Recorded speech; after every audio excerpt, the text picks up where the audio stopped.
Monday morning, daybreak on iBrand.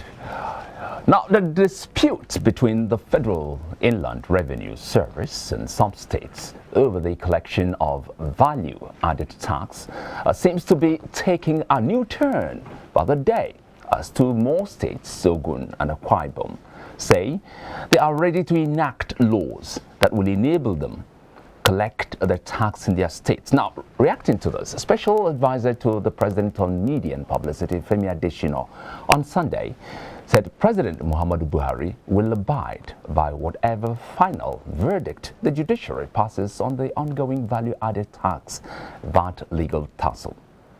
We got right here in the house, Ayo Famu Rewa. Is an in-house analyst. Hello, Ayo. Good morning this morning. Good morning, Michael. Good morning, Margaret. Yes. Double M. Yeah. That's what it is like, M square. Not like P square, that are now scattered. They have gone their separate ways. This one ends here to stay. Yeah. Michael, are you? Now, the VAT controversy Yeah. still very volatile and unpredictable. Very true. The presidency has assured that it's going to abide by whatever verdict the court comes up with.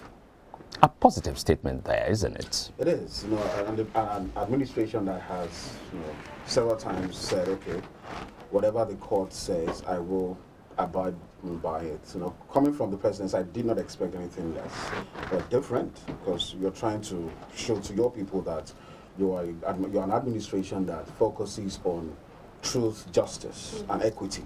So I don't expect Femi Adesina coming out to say that it's normal. That's what you're meant to say. So I don't expect anything. Are you trying to say it's likely to be violated, even if the court passes this verdict and it doesn't favor the federal government? Well, as a government that's portraying anti-corruption policy, that has a lot of anti-corruption policies out there, it's important for you to make such statements. Okay. Telling your people that, yes, you will abide by the rulings of the courts and all that. So it's a statement that I was expected. So I did not expect anything less. What's your take on the states wanting to collect their own value-added tax for some states, of course, Rivers, Lagos states, I think Ondo and some other states. Yeah, some states, because when you say the states, there are some states who don't have anything to collect. Anything. Okay, some states, especially the major states, they're agitating to collect their own value-added taxes. What's your take on that? Well, for me, it's two ways, basically. Now, looking at those states that have been pushing for it, Lagos State has signed it into law. That's a bad bill. Same with Rivers. State, Look at the IGR of this state. Enviable, I would say. Large, I would say. So, you're just trying to possess your possession. But however, this is not reflective in other states. Now, Michael mentioned that some states, some states are not as viable as Lagos, Rivers, Delta State to a large extent, Kano, Kaduna. So the big question is, what happens to those states that are not economically viable at this time? Those states will be grossly affected. But I don't think it means to make those other states sit up. Wake up from their slumber. There's no state that's totally yes, there's no state that's not blessed with some sort of natural resources. It might not even be natural, it might just be something else. Yes. I understand. We have states, all 36 states have one or two mineral resources that can be harnessed. But looking at the situation on the ground, the insecurity, to a large extent, corruption.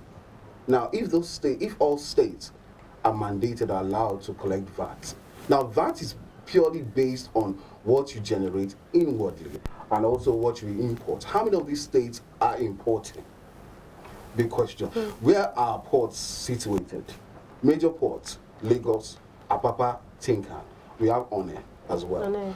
Now, if you say that all states should collect VAT, there's going to be a big problem for some states who do not have these facilities or who do not have the wherewithal to generate. But what FIRS has been saying is that VAT should be collected at a national level, not sub-national level. Why so? Because VAT is actually collected on goods and services that you produce or you import.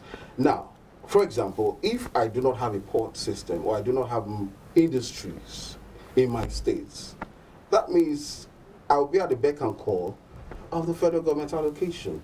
But what's playing out right now is that this VAT is collected from these states and is shared evenly based on the local governments you have.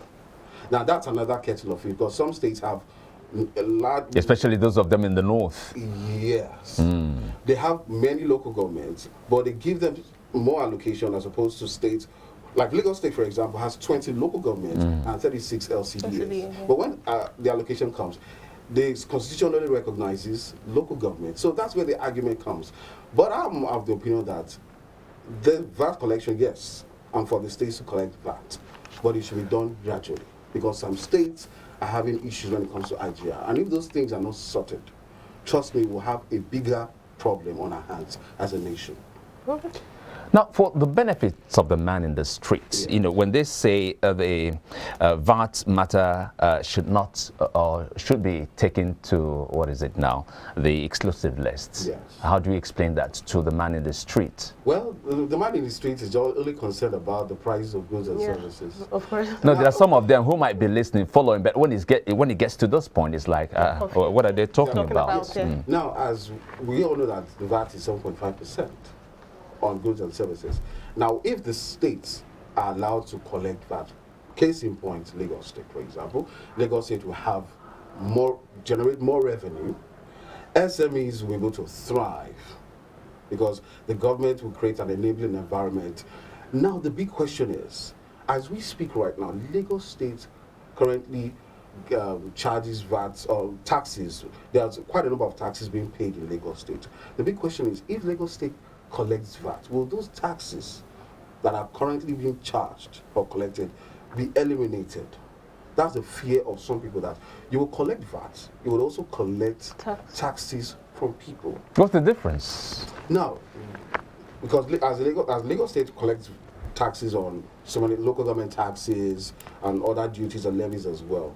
But if Lagos State collects VAT, some people have the opinion that then can we eliminate some tax, because some businesses are currently facing multi-taxation as we speak. Which is not good for business at all.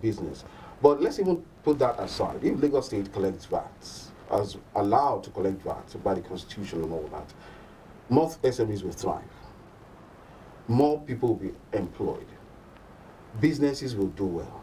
Cost of production might be reduced. Prices of goods and services overall might be reduced, bearing other factors. So that's why many Lagosians are pushing and are very excited when the state governors sign it into law, pen the bill into law, that yes, let's begin to collect VAT. It's a win-win. But if other things are not catered or looked at, we might have the issue of multi-taxation on our hands. But on the surface, it's a good one for states that are generating. Now, this will be a wake-up call to other states who are not generating revenue as much. How can we look inwards? Every state has 1 or 2 million resources. We know that Zamfara has gold. We know that Kano has cattle. We know that agriculture. We know that Kaduna has 1 or 2 other things as well. We know that Borno too has as well. If those state governors can sit down, look inwards, definitely we will have more revenue across board. All right, and now the move by the FIRS to continue collecting the VAT. Now, speaking with one of the top officials there, they read that should the states begin collecting VAT, the FIRS would lose a huge sum and won't be able to pay now the highlights of the bonuses and other special package to staff. Now, with that statement, is this enough reason or something born out of say selfish interest? Now, that statement is coming from who now? It's a staff from, of course, undisclosed anyway. Well, I don't want to pander towards senior staff. I don't want to pander towards that because it's not coming from the executive secretary of FIRS. It's coming from the staff. But what is actually coming from the executive secretary of FIRS is that based on what's on ground right now, VAT is meant to be collected at a national level to have an evenly distributed. But it's not in the Constitution. The senator said that he's not in the Constitution. There's no constitutional backing that the FIRS should collect the VAT. Yes, we all know that, but we're also looking at the holistic benefit here. We are operating a federation of states. We have 36 states. The FIRS wants an even distribution of our wealth here. That is why that's why FIRS had to appeal that judgment. And as we speak right now, things are still remaining status quo until another ruling comes up. And that's what the FIRS is saying, that let's not impoverish some states. Let's don't rob Peter to pay Paul. Let's have an evenly distributed wealth across the nation so that we don't have a situation. Because people in Borno State, people in other states, let me even use the northern state, even some southeastern or southwest states, we have Nigerians there. Because I don't want a situation where we're having a north versus south issue here. No, because there are some states in the south that are not producing anything. I don't want to mention those. You know those states. There's a state in the east that the IGR is not to write them about as well. So it's not a situation of the north against the south, but it's a wake-up call to all the governors and all the economic advisors of each state that let's look inward. Now the states are mandated to collect VAT. What can we do to generate revenue in our states and improve income? It's a wake-up call, if you ask me. Definitely. Now, the civil servants out there would be wondering, how does this affect us? You know, whether states collect tax or the federal government keeps collecting it, how does it affect us? Would you think that some states, because when the government, federal government came up with the idea of the minimum wage, 30,000, almost all the states, you know, complained, you know, they don't have enough to take care of themselves, let alone, you know, taking up that one. Would you think now that it would, if eventually this new VAT regime eventually kicks off, the minimum wage would be favored? Well, the issue of the minimum wage is a law. It's signed and, of course, asserted by the president. So I don't think it will affect. But what will affect some states is, as we speak right now, not all states. I mean, in those states that are favored, yes, that's what I'm talking about now. Well, I feel like, for example, Lagos is even paying more than the 30,000 minimum wage as we speak. So it will just have, those states that are favored, more money will be available to them. However, the states are not paying the 30,000 minimum wage at the time. They are not with the VAT. They are collecting the VAT and they are still not paying the 30,000 Now what happens to those civil servants? Because that's what the FIRS is pushing for. That let's don't rob Peter to pay for. All right, Ayo. For the want of time, we have to wrap up. I know you have a Thank you very much, Ayo. We'll take that some other time. Thanks a lot. Thank you so much, Ayo. Thank you, Madam. All right, we hope you enjoyed the segment. Now, that was Ayo, our in-house analyst, discussing the FIRS issue and the value-added tax. We'll take a short break now. When we come back, we'll wrap up the show. Stay with us.